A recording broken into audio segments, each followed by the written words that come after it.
कि हम कैसे पता करें कि शादी लोगों के किस दिशा में होगी। शादी किस दिशा में होगी। तो संभवतः सबको मालूम होगा। जिन्हें नहीं मालूम है वो बोल सकते हैं। दोबारा एक बार फिर बता दें, फिर आगे चलें।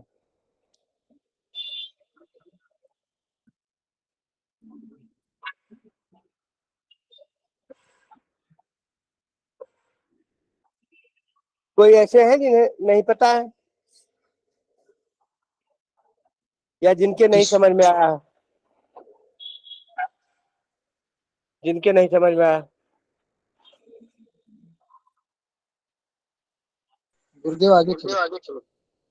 अच्छा, सबको मालूम है शादी किस दिशा में होगी। कैसे जानते हैं? तीन चीजें बताया। एक तो गुरु अथवा शुक्र कहाँ बैठे हैं, किन राशियों में बैठे हैं, उससे हम दिशा के बोध कर लेते हैं। दूसरी चीज हमने बताया कि सप्तम भावपति, सप्तम भावपति,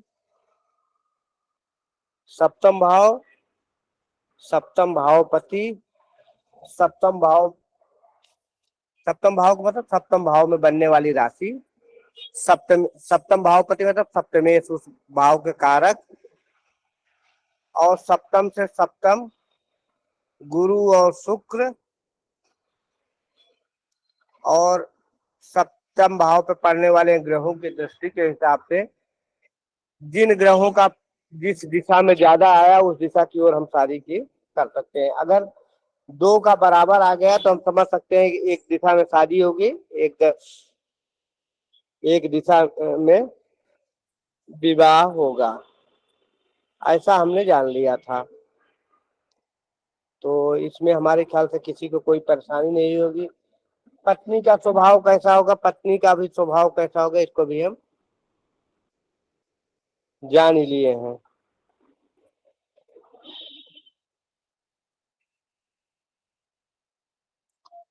इतना सबको पता है।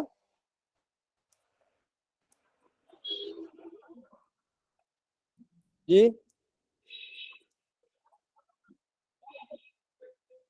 प्रणाम गुरुजी। जी नमस्ते। बोले। थोड़ा सा बताइए गुरुदेव, शादी हाँ का बोले। जी शादी का थोड़ा सा।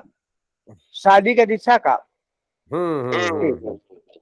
देखो अभी तो हम कहीं अभी भी बाहर ही बैठे हैं। तो एक मंदिर आया था।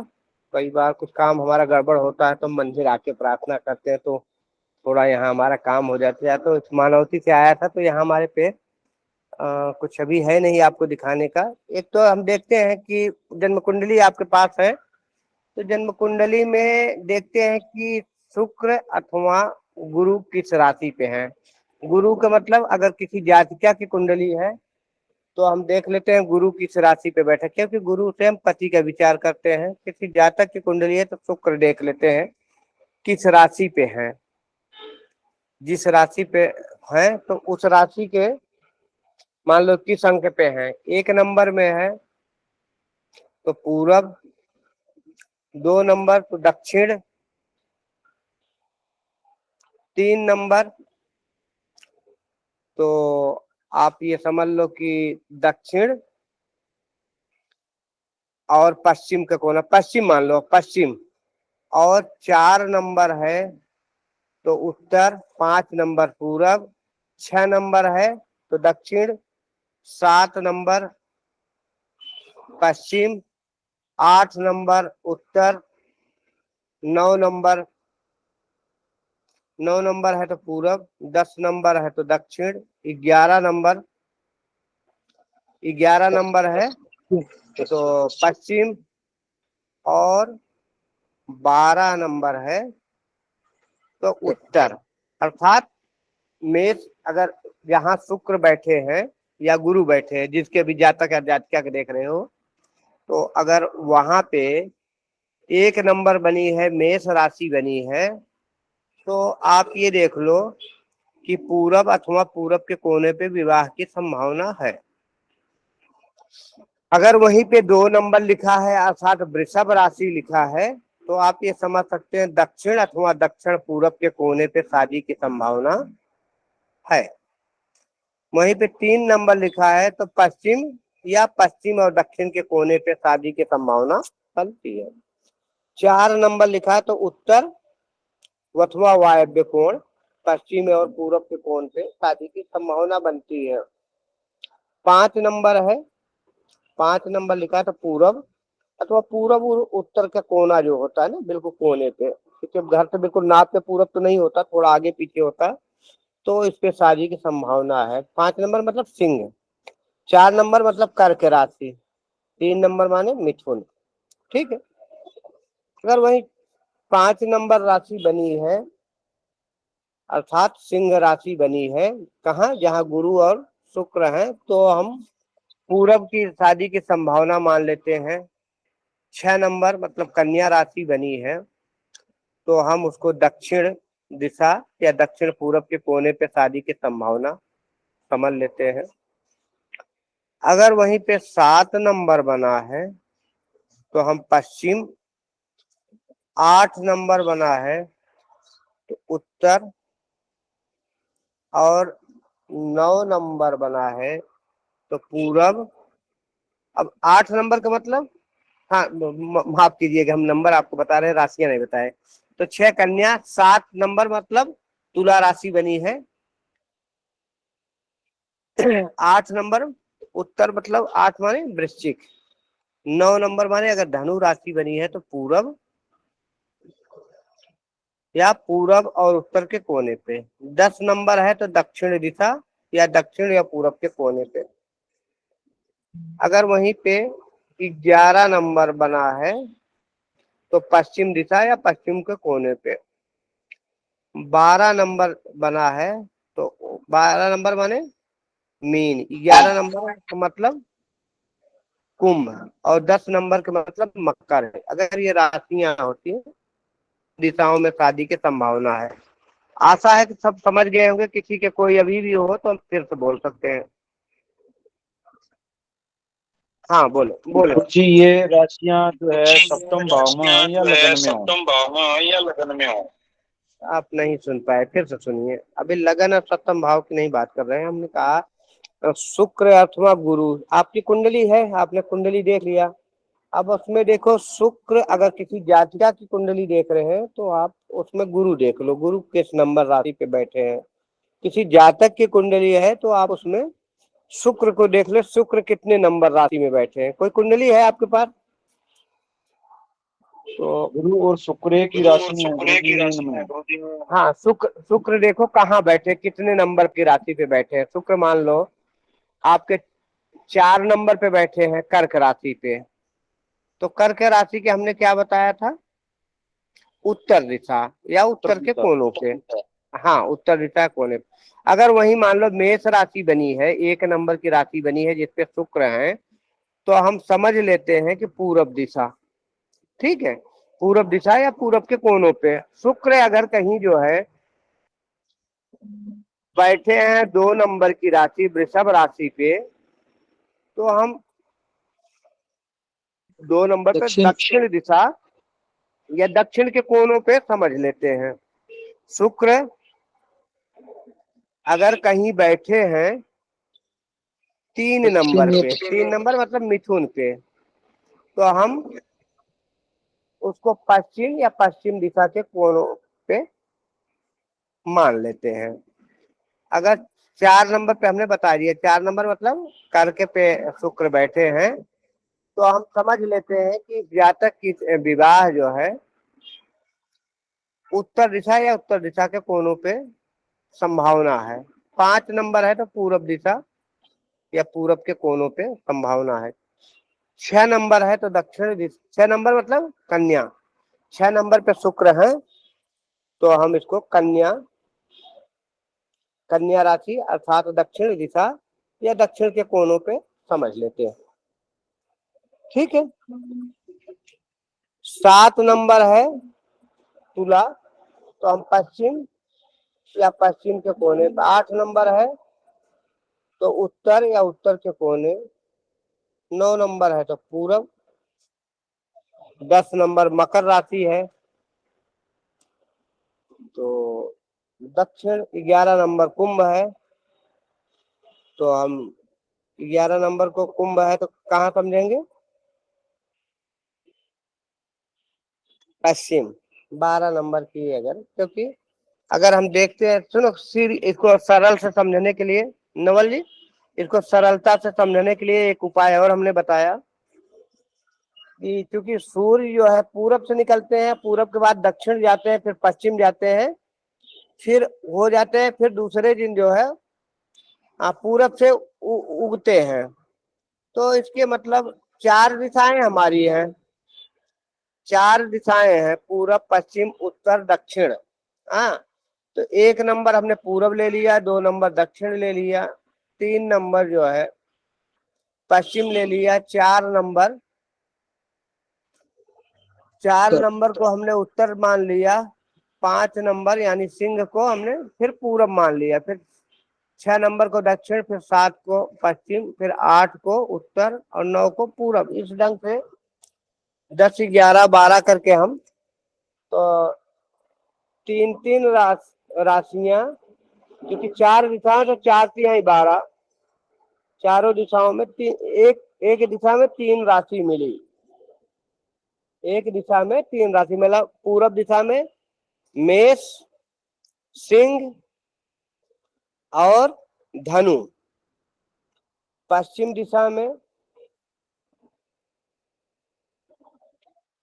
दिशा में वृषभ, वृषभ के बाद कन्या और कन्या और मकर। मकर। पश्चिम दिशा में मिथुन, तुला, हाँ, मिथुन, तुला और कुंभ। कुंभ को मान लिया। उत्तर दिशा में कर्क, वृश्चिक और मीन। हाँ, तो इस ढंग से हम इसको मान लेते हैं। और एक विद्वानों का मत है कि बहुत सटीक, बहुत डीप में जाके अब देखना है कि किसकी शादी कैसे होती है, तो हम करते हैं क्या, सप्तम भाव देखते हैं। कुंडली का सप्तम भाव लग्न से गिनोगे 1, 2, 3, 4, 5, 6, 7, तो जो 7वें घर पे जो नंबर की राशि है, मान लो 1 नंबर लिखा है, 1 नंबर लिखा है तो आप मेष लिख लेंगे। 2 नंबर लिखा है तो वृषभ, 3 नंबर तो मिथुन, 4 नंबर है, 5 नंबर, 6 नंबर, 7 नंबर, तो ऐसी राशियां लिख लेंगे। राशियों के हिसाब से दिशा हमने बता ही दिया है, ठीक है। तो राशियां लिख लेंगे। फिर किया क्या, सप्तम भाव में ग्रह कौन कौन बैठे हैं। सप्तम भाव में ग्रह अगर सूर्य है तो पूरब, चंद्रमा है तो पश्चिम और उत्तर का कोना, मंगल है तो दक्षिण, और मंगल है तो दक्षिण, बुध है तो कौन, कोई बता सकते हैं? उत्तर गुरुजी, उत्तर। हाँ पूरा गुरु जी, देखो सूर्य है तो पूरब, चंद्रमा है तो उत्तर अथवा वायव्य। वायव्य कहते हैं उत्तर और पश्चिम का कोना, ठीक है। मंगल है तो दक्षिण, बुध है तो उत्तर, लिख लो आप लोग, बुध है तो उत्तर, गुरु है तो ईशान कोण अथवा उत्तर, गुरु है तो ईशान कोण अथवा उत्तर, शुक्र है तो आग्नेय कोण। आग्नेय कोण क्या कहते हैं, शुक्र के मतलब आग्नेय कोण कहते हैं कि जिधर जो है पूरब और दक्षिण का कोना जो होता है वो आग्नेय कोण कहलाता है। शनि है तो पश्चिम, ठीक है, और राहु है तो नैऋत्य, नैऋत्य कहते हैं, नैऋत्य कहते हैं पश्चिम और दक्षिण का कोना। केतु है तो वायव्य, वायव्य मतलब आप, वायव्य का मतलब आपका पश्चिम और उत्तर और का कोना। उत्तर का कोना, ठीक है। तो इससे जो हमने दिशाओं के बारे में बता दिया आपको, ठीक है। ग्रहों के हिसाब से आपने दिशा समझ लिया। अब हमने क्या किया कि सप्तम, सबसे पहले क्या है, 3, 7, 11 को हमने पश्चिम मान लिया है, उत्तर 4, 8, 12 को मान लिया है, पूरब हमने बता ही दिया है, ठीक है। तो सबसे पहले हमने देखा क्या कि वहां राशि कौन बनी है सप्तम भाव में। सप्तम भाव में अगर 1 नंबर लिखा है तो हमने लिख लिया वहां क्या, तो सूत्र क्या है, सप्तम में बनने वाली राशि और सप्तमेश। सप्तमेश मतलब 1 नंबर वहां लिखा है तो मंगल स्वामी हो गए, 2 नंबर हो गए,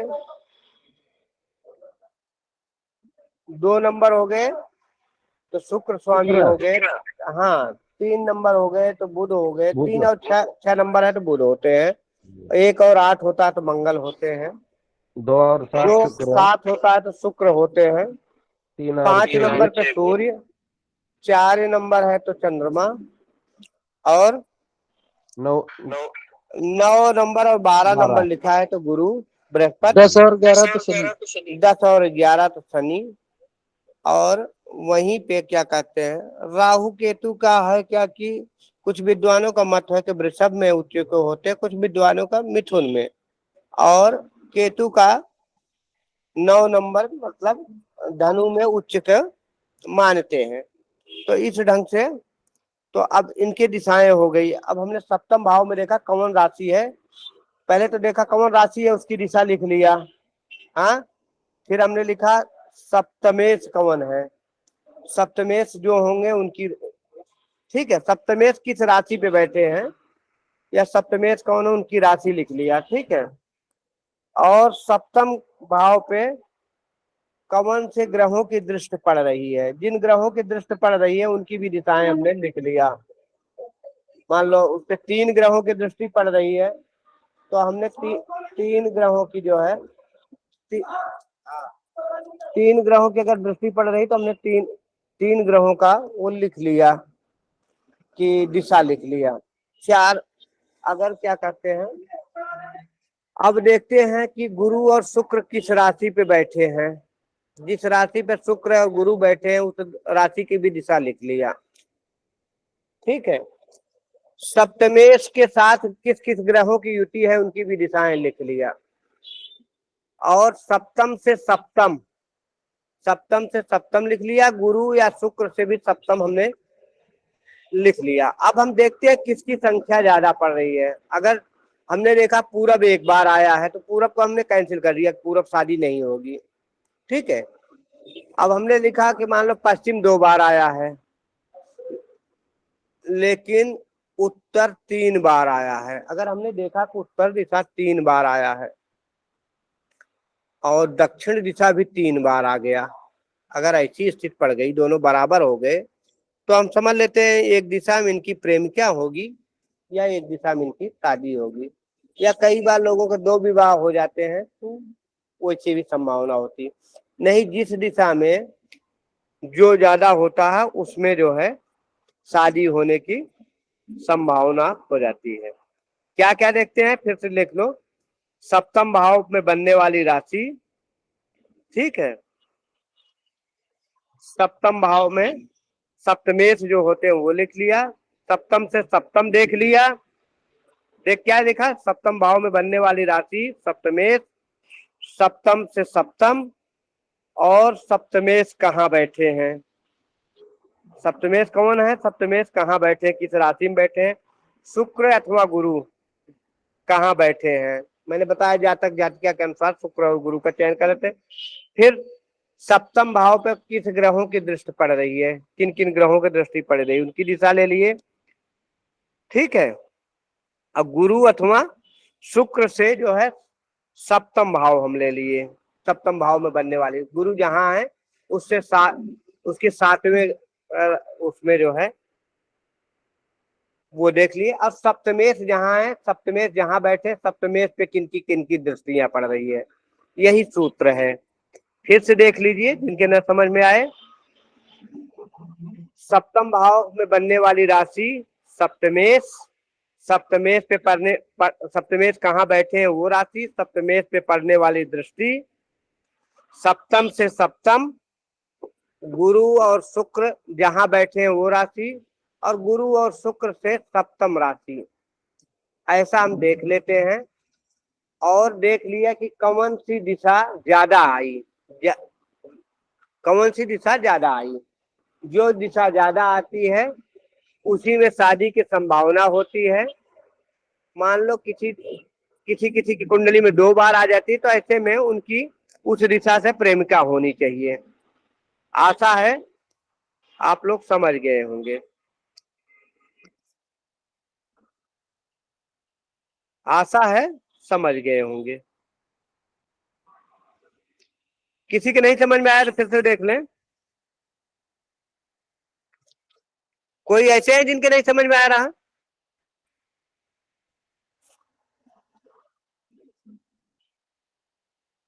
कोई ऐसे भी व्यक्ति हैं जिनके जी आ रहा है, समझ में आ रहा है गुरुदेव। हाँ, तो आशा है कि सबके समझ गए होंगे। हमारे बीच उषा बहन जी हैं, इनके समझ में आ गया? जी गुरु जी। ठीक है। विष्णु जी आपके साथ, विष्णु जी जय गुरुदेव। समझ में आ रहा है? जी जी दीपेश जी जी गुरु जी। समझ में आया जी? दीपेश जी समझ में आ गया? जी गुरु जी। चलो ठीक है। और कौन कौन हमारे यहाँ 6 और हैं, कौन कौन है? नवल जी हैं। अवधेश जी समझ में आ गया? अवधेश जी समझ में आ गया?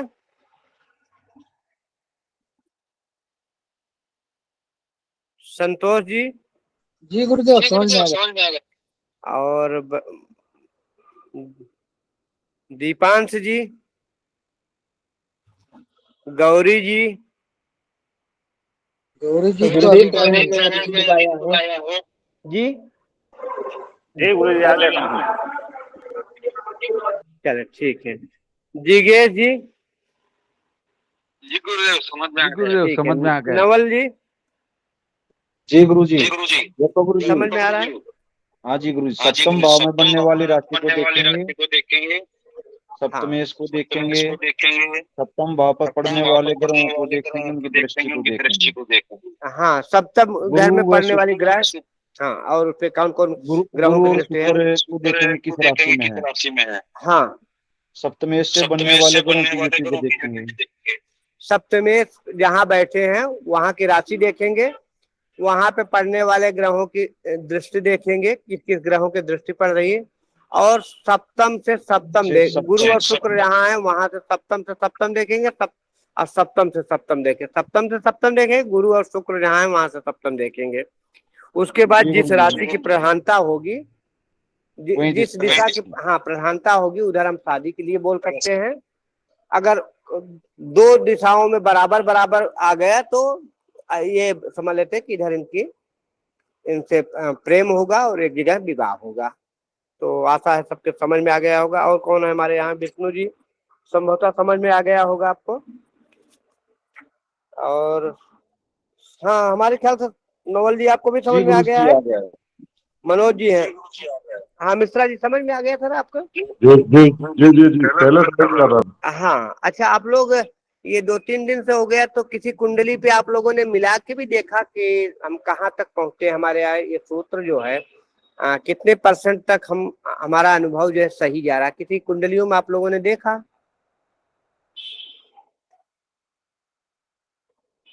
एक बार आप लोग हाँ नवल जी बोले। जी गुरु जी, देखा नहीं किसी ने भी। और कुंडलियों पर भी हमने हाँ, विचार किया था, तो कुंडलियों अगर पर आप लोगों को अपनी अपनी कुंडली है, छोड़ो दूसरों की कुंडली छोड़ो, अगर आपकी अपनी अपनी कुंडलियां हैं तो आप अपनी कुंडलियों में भी इसको एक बार देख करके, या और किसी के आपके पास तो बहुत, आप लोग ज्योतिषी हैं, बहुत सारी कुंडलियां आती होंगी, तो एक बार उनमें भी देख करके एक बार अनुभव करेंगे कि हम कितने परसेंट तक कहाँ से सही आ रहे हैं। किसी सूत्र की जो है ना सफलता तभी होती है जब हम उस पर क्या कहते हैं रिसर्च करें, कि हमने मान लो 20 कुंडलियां देखा और 19 पे हमारी सही बैठी, एक आध पे कोई गड़बड़ है, तो उसमें होता क्या थे ना कि कुंडली भी पता नहीं सही बनी है या बनने में दिक्कतें हैं लगने अथवा और चीजें गड़बड़ हैं। तो वो भी अंतर आता है। ज्योतिष बड़ा सटीक है। कल परसों किसी ने एक प्रश्न डाला था कि कोई बहुत फेसबुक पे ही मैंने पढ़ा था कि कोई बहुत बड़े ज्योतिषी थे, उनकी गणना बहुत बढ़िया आ रही थी और उन्हें लगा कि जो उनका शिशु पैदा होगा, तो उन्होंने बोला, क्योंकि ज्योतिषी थे उनको अनुभव था, तो उन्होंने दाई और नर्स इत्यादि जो कुछ चीज, जब उनके बच्चा पैदा हो रहा था, बोले जैसे ही बच्चा पैदा होगा एक नींबू जो है बाहर की तरफ गिरा देना, तो हम समझ जाएंगे बच्चा कब हुआ, तो हम गणना कर लेंगे। तो हुआ क्या कि अब क्योंकि उस समय बच्चा पैदा हुआ तो थोड़ा सा गणना, लोग साफ सफाई नाड़ और काटने के चक्कर में विलम्ब हो गया है, और जब तक दाई ने नींबू उधर किया कुछ समय में अंतर आ गया था। तो पंडित जी ने किया क्या, जो भी विचार किया, जो भी उन्होंने अनुभव किया, उसके अनुसार उन्हें लगा कि जो भी शिशु पैदा होगा वह पिता का हंता होगा, पिता को मारेगा। अब उन्हें बड़ा सोच हो गया, सोचते सोचते सोचते सोचते काफी सोचते रहे, अपने पत्नी को बताया, और जब थोड़ा सा शिशु बड़ा हुआ, समझदार हुआ, पढ़ने लायक हो गया, तो सोचा ऐसा ना हो कि हमें मार दे, जान का खतरा बहुत होता। ज्योतिषी थे तो उन्हें पक्का था कि जो ज्योतिष में लिखा है वो सही होता है। और उन्होंने किया कि अपना घर बार छोड़ करके, शिशु से मुलाकात ही नहीं होगी तो हमें मारेगा कैसे, तो हमसे विच्छेद हो गया। हमसे विच्छेद हो गया तो समझ लो ये हो जाएगा कि चलो ठीक है, पिता का सुख ही नहीं है, ऐसा कहकर वो ज्योतिषी जी चले गए। तो संजोग से वो भी अपने पिता के, क्योंकि वानवंशिक के गुण होते ही हैं, अपने पिता की तरह बहुत प्रसिद्ध ज्योतिषी वो बच्चा भी हुआ समय आने पे। और किया क्या कि वो किसी राजा ने कुछ प्रश्न किया था कि इसका सटीक अगर कोई उत्तर दे देगा तो उसको जो है उस ज्योतिषी को पुरस्कृत किया जाएगा, जो ज्योतिषी गलत उत्तर देगा उसको मार दिया जाएगा। यह सुन करके वो बच्चा गया, और जब वहां जाता तो देखा एक बूढ़े पंडित जी बैठे थे, वो संभवतः वही पंडित जी थे, वही ज्योतिष थे। तो बोले कि पंडित जी अपनी गणना करो, तो बोले कि महाराज गणना हमारी ये है कि कल शाम को जो है बारिश होगी, 4 बजे बारिश होगी, 4 बजे बारिश होगी और ओले पड़ेंगे बारिश में, बारिश में ओले पड़ेंगे, लगभग 50-50 ग्राम के ओले होंगे। दूसरे जो बालक जोशी था उससे बोला गया, बोला महाराज बारिश तो होगी लेकिन 4 बजे नहीं होगी, 4 बज के 4 मिनट पे होगी, 4 बज के 4 मिनट पे होगी, और ओले 50 ग्राम के नहीं होंगे, वो 50 ग्राम से छोटे 38 ग्राम 35 ग्राम ऐसे होंगे। अब हुआ क्या कि दोनों के लिख गया कि जो भी झूठा होगा उसको मारा जाएगा, जो भी बड़ा होगा उसको पुरस्कृत किया जाएगा। दूसरे दिन बारिश हुई तो 4 बज के 4 मिनट पे हुई, ओलों का जो ओले गिरे उनका वजन किया गया, तो ओले भी थोड़ा 35 से 38 ग्राम के हुए। अब वो बूढ़े पंडित जी को जब मारने की नौबत आई तो राजा ने कहा अब तो तुम्हें मृत्युदंड दिया जाएगा। तो उस बच्चे ने कहा नहीं महाराज, अब बोले हमें पुरस्कार आप मत दीजिए लेकिन पंडित जी को मत मारो। अब राजा को बड़ा आश्चर्य हुआ, आप इनाम नहीं ले रहे हो, किसी की जान बचा रहे हो। बोले कैसा है कि ये पंडित जी हमारे पिता हैं और 15-16 साल पहले से हमसे विच्छेद हुआ, तो इनका जान बचा दो। तो राजा ने छोड़ दिया। पंडित जी को बड़ा आश्चर्य हुआ, बोला कि तुमने हमें कैसे पहचाना कि हम तुम्हारे पिताजी हैं? बोले कि इतना बड़ा जोशी और कोई हो ही नहीं सकता, गणना आपकी बहुत बढ़िया है, गणना आपकी बढ़िया है, लेकिन आप सेंस नहीं लगाते। भाई बारिश तो 4 बजे ही हुई। बोले हमने जो 4 बज के 4 मिनट बताया था, बारिश तो 4 बजे ही हुई, लेकिन उसको पृथ्वी तक पहुंचने में 4 मिनट लग गए। और ओले जो आप 50 ग्राम बोले थे, 50 ग्राम के ही थे, लेकिन उसको ऊपर से पृथ्वी तक आने में कुछ गलन हो गया। वैसे आपने हमें उत्प्रहंता तो समझ लिया, ठीक है, लेकिन ये नहीं समझ पाया कि जिस मुहूर्त में हुआ उसके बाद नाल इत्यादि काटने में, कुछ साफ सफाई करने में विलंब भी हो सकता है। आपने बिल्कुल वही समय थे। तो आपके हम जो है पिता हंता नहीं थे, पिता को जीवित करने वाले। फिर एक सम्मानित व्यक्ति की अपमान हो जाए तो उसकी हत्या वही हो जाती है। आप सम्मानित व्यक्ति थे, आपको हमने हरा दिया, तो हत्या हत्या उसी प्रकार से हो गई। इसलिए जो है, तो कहने का मतलब कि जन्म कुंडली में कुछ भी लिखा हो, जन्म कुंडली में कुछ भी लिखा हो तो थोड़ा सा उसमें अपना भी सेंस। तो कई बार ऐसी गणनाएं हो जाती है कि लोग बोलते हैं कि नहीं गलत है, लेकिन कुंडली बनाने में भी थोड़ा उल्टा सीधा हो सकता है।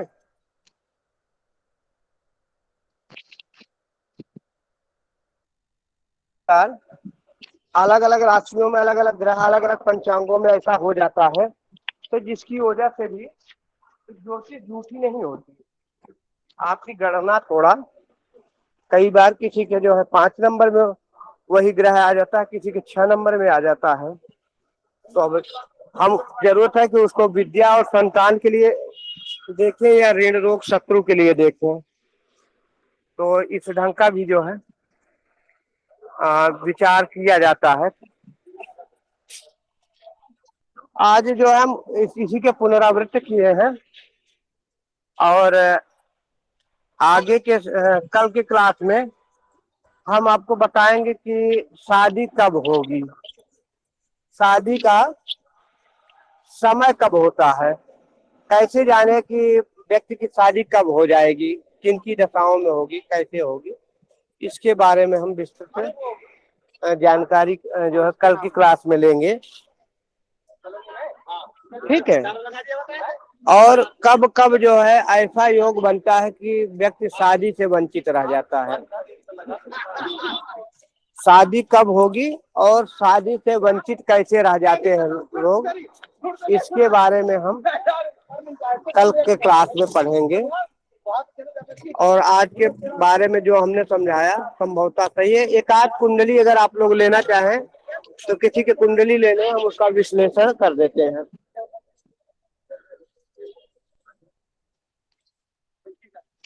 कोई कुंडली आपके पास हो तो उसको ले लीजिए, उसका विश्लेषण 10-5 मिनट का समय है, कर लेते हैं। है किसी के पास कोई कुंडली? जी गुरुजी मैं वही लिए बैठा हूँ। हाँ, कुंडली ग्रुप में शेयर कर सकते हैं जी। देखते हैं। हाँ, अगर एक्चुअली है क्या, मैं जहाँ बैठा हूँ ना, मेरे पास लिखने का कुछ नहीं है। मेरे पास ही है कुंडली। अगर अगर शेयर कर सकते हैं ना, अभी शेयर कर देता हूँ गुरुजी। हाँ स्क्रीन शेयर कर दीजिए, 2 मिनट में मैं उसके विश्लेषण बता देते हैं। इसलिए आज आज मैं जहाँ बैठा हूँ ना, मेरे पास पेन वगैरह नहीं है, तो मैं कल से, हाँ कल से आशा करता हूँ कि, हाँ हाँ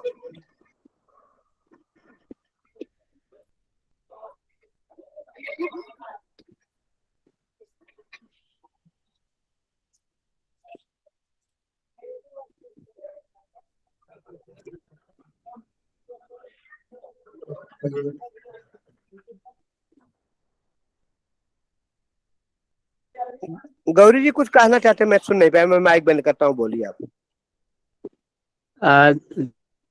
कुंडली भेजना चाहता था, ये शेयर नहीं हो पा रहा है। फोटो खींच के मैं इसी ग्रुप में डाल सकता हूँ क्या? नहीं पाया।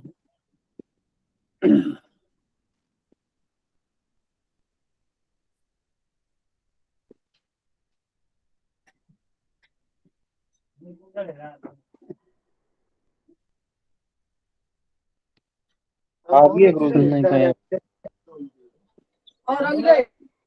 आगी है गुरु जी।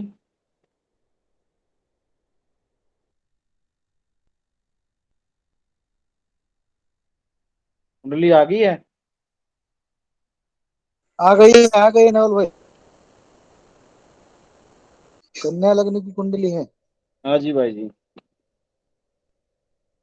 देखो इसमें गुरु और शुक्र जो है ये मीन में बैठे हैं।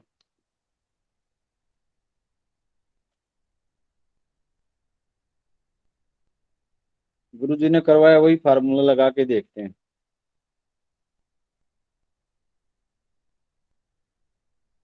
ओके ठीक।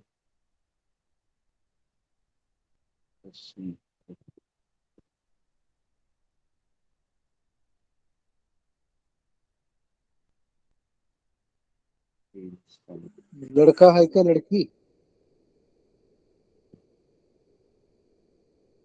लड़का मेरी है। तुम्हारी है? हाँ जी। कब कर रहे हो दूसरी शादी? ये जिगेश भाई इसमें दूसरी शादी का है क्या कुछ? 4 है। नहीं, एक शादियां तो 2 ही हुई हैं।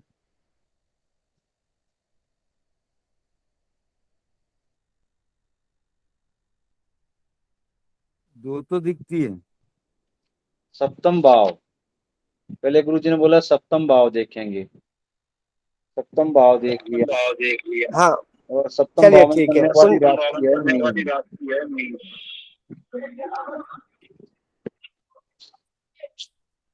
जी। मीन की दिशा हुई आप लोग एक बार देखो, कुंडली आ गई एक। अब माइक बंद कर लीजिए। अब हमने यहाँ अगर गुरु अथवा शुक्र से देखना है, कुंडली शेयर हो गई। देखिए कुंडली शेयर हो गई अपने बीच में। आवाज आ रही मेरी? जी गुरुदेव। अरे जल्दी कर देना फिर यहाँ पे। कुंडली शेयर हो गई। अब यहाँ अगर हमने देखा कि गुरु और शुक्र कहाँ 12 नंबर की राशि पे बैठे हैं, तो 12 नंबर की राशि अब गुरु और शुक्र बैठे हैं तो कहाँ होती है? उत्तर अथवा ईशान कोण, शादी की संभावना। तो जिनकी कुंडली है वो थोड़ा बताएंगे क्या कि इनकी शादी कहाँ हो? उत्तर अथवा ईशान कोण। जी गुरु जी ये शादी जो है मेरी पश्चिम की ओर हुई है। पश्चिम की ओर हुई है। एक ही शादी हुई, कोई और शादी हुई थी? बस एक रिश्ता हुआ था, पहले वो टूट गया था। अच्छा चलिए ठीक है, पश्चिम की ओर शादी हुई है। और हमने देखा कि यहाँ जो है बहुत बढ़िया। देखो अब ये कुंडली जो है कन्या लग्न की है। हमने जो 12 नंबर पे देखा, यहाँ 12 नंबर की राशि बनी है और यहाँ गुरु अथवा शुक्र है। तो हम हमारे ख्याल से ये ईशान कोण होना चाहिए, ठीक है। लेकिन ईशान कोण अर्थात पूरब और उत्तर के कोने पे आपके घर से। अब आप पश्चिम बता रहे हैं, कोई बात नहीं। जहाँ जहाँ जन्म हुआ है वहां से बता रहे हैं कि जहाँ आप रह रहे हैं? जी गुरु जी जहाँ से जन्म हुआ है वहाँ रह रहे हैं, नीचे बता रहा हूँ। नहीं, जहाँ जन्म हुआ वहीं रह रहे थे कि कहीं बाहर रहे थे? वहीं रह रहे गुरु जी, लंबा समय वहीं व्यतीत किया है। अच्छा अच्छा, हाँ वही लंबा समय। तो चलो ठीक है। तो अब जो गुरु और शुक्र से देखते हैं तो जो हमारा विचार है ईशान कोण, गुरु से ईशान कोण मतलब पूरब और उत्तर का कोना हमारे हिसाब से होना चाहिए, ठीक है। लेकिन कोई बात, अब यहाँ हम दूसरे सूत्र में जाते हैं। अब यहाँ क्या 12 नंबर आया, तो 12 नंबर से हमने किसको मान लिया? 12 नंबर की राशि कहाँ पहुंच गई? सप्तम भाव। नहीं, सप्तम भाव में 12 नंबर की राशि है। कौन सी राशि हो गई? उत्तर। मीन राशि। मीन राशि है, तो उत्तर लिख लिया। उत्तर या पूरब के कोने, ईशान कोण होता है, ठीक है। गुरु गुरु भी यही बैठे हैं, शुक्र बैठे हैं, तो सप्तमेश भी गुरु हो गए। इनकी इनकी दशा कहाँ होती है? शुक्र की कहाँ बताया था? शुक्र की गुरु जी अग्निकोण। शुक्र के आग्नेय कोण, ठीक है, लिख लो आग्नेय कोण। और गुरु की कहाँ बताए थे? ईशान कोण गुरुजी। ईशान कोण या उत्तर या दिशा। उत्तर। हाँ, तो गुरु का भी लिख ले, ईशान कोण अथवा उत्तर दिशा। ठीक है, ठीक है, गुरु को लिख लिए। हाँ, गुरु गुरु को लिख लिए ईशान कोण अथवा, जी जी लिख लिए। जी अब सब जी देखो, सप्तमेश हो गए, सप्तम भाव हो गया। और सप्तम से सप्तम कौन हो गया? बुध। बुध की दिशा कौन होती है? उत्तर। उत्तर। उत्तर लिख लो, ठीक है, उत्तर लिख लो। और शुक्र और गुरु जहाँ बैठे वहां भी वही हो गया, ठीक है। और हमने क्या बोला, इन पे पड़ने वाले ग्रहों के दृष्टि। शनि की पश्चिम शनि की दृष्टि पश्चिम हाँ? दृष्टि शनि है। शनि की दृष्टि आ रही है, शनि की दृष्टि आ रही है। शनि की दृष्टि आ रही है। आएगी पश्चिम दिशा हाँ? आएगी। तो पश्चिम दिशा है, तो पश्चिम दिशा आएगी। पश्चिम भी मिल गया। और राहु की और दृष्टि आ राहु रही की हाँ? दृष्टि आ हाँ? रही है। है, राहु की राहु की राहु की कहाँ आ गई? पश्चिम और पश्चिम। नैऋत्य कोण। हाँ? नैऋत्य। पश्चिम और नैऋत्य। पश्चिम और क्या कहते हैं, दक्षिण का कोना, ठीक है। हाँ, तो नैऋत्य हो गया ना गुरुदेव। हाँ, नैऋत्य। और शनि, शनि की पश्चिम हो गई, ठीक है। हाँ, अब इसमें एक दिशा आई नैऋत्य का, मतलब पश्चिम में मान लो, ठीक है। और शनि की भी पश्चिम आ गई। और ज्यादातर दिशाएं कहाँ आई? उत्तर। जी जी गुरुजी। जी हेलो, गुरुजी। ज्यादा उत्तर आई। उत्तर तो ज्यादा है। शादी की प्रबल संभावना उत्तर, या प्रेमिका या किसी से प्रेम जैसा होता है ना, वो पश्चिम आता है, क्योंकि शनि और उनका पश्चिम दिशा आ रहा है, तो ये संभावना आ रहा है। अब क्या है, किसी की प्राइवेट लाइफ पे नहीं जाना चाहते, ठीक है, ऐसा योग बनता है, ठीक है। तो हुआ था पहला, गुरुजी हाँ? पहले का हुआ पहला। वो उत्तर में होगा, जो पहला हुआ था ना, वो उत्तर में होगा, जो पहला हुआ था वो ना, उत्तर में होगा और जी दूसरा वो पश्चिम में उत्तर में होगा। होगा और जी जी। दूसरा पश्चिम में हो गया। हाँ, तो ऐसा भी हो सकता है। तो कहने का मतलब, हमने जो अभी कुंडली बनी, जो भी लगने आया, जैसे भी, अब देखो, तो हमने करीब करीब जो सूत्र पहुंचा था वहां तक ठीक ठाक हम पहुंचे। तो इस प्रकार से शादी की दिशा का निर्धारण हम जन्म कुंडली से करते हैं, ठीक है। ठीक है, अब समय ज्यादा है, मैं भी कहीं बाहर हूँ, रोड के बगल में हूँ, तो शराबा ज्यादा है। कल के में देखते हैं, घर पे रहेंगे तो बढ़िया सा वो करेंगे, ठीक है। सब लोगों को हाथ महादेव, शुभ रात्रि। हर हर महादेव। शुभ रात्रि गुरुदेव।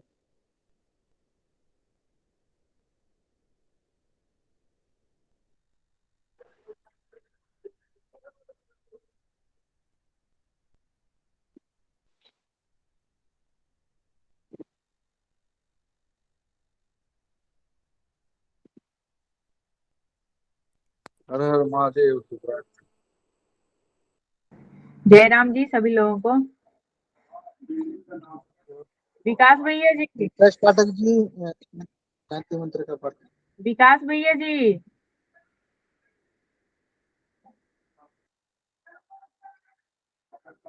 कल भी बोले नहीं बोले, आज भी बोल रहे हैं नहीं बोल रहे हैं। मैसेंजर का जरूरत नहीं है ना, काम में इतना नाक से भरा होगा, काम कार्यक्रम बहुत कम है, कोई असिस्टेंट नहीं है।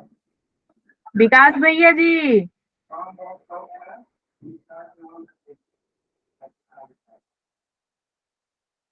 जी भगवान। अरे हमको आपको मतलब कुछ पूछना था, जरा फोन नंबर मिलेगा क्या आपका?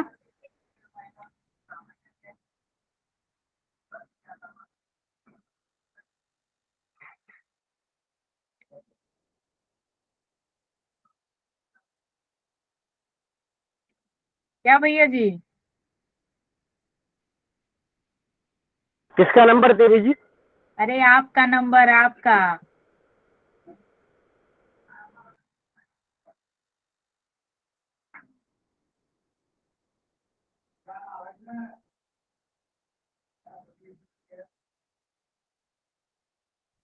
बोलिए जल्दी, देंगे।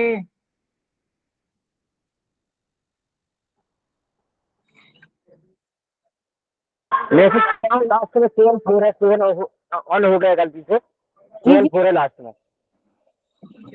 1 मिनट, फिर से एक बार भेज दीजिएगा, हम वो कॉपी कर लेते हैं।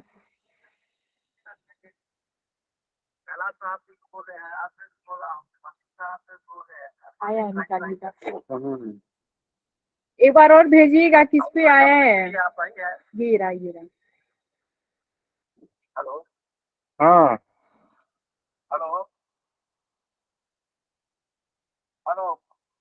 हाँ बहुत बहुत धन्यवाद। जी नमो नमः। जी, शांति मंत्र का पाठ कीजिए। जी हरि ओम महादेव शांतिरंतरिक्षं शांति पृथ्वी शांतिरापः शांतिरोगदयः शांति वनस्पतयः शांतिर्वे देवाः शांतिर्ब्रह्म शांति सर्वगुण शांति शांतिरेव शांति कामा शांतिरेवि सर्वेभ्यो नमो नमः। शिवरात्रि। सभी गुरु को शिवरात्रि, हर हर महादेव।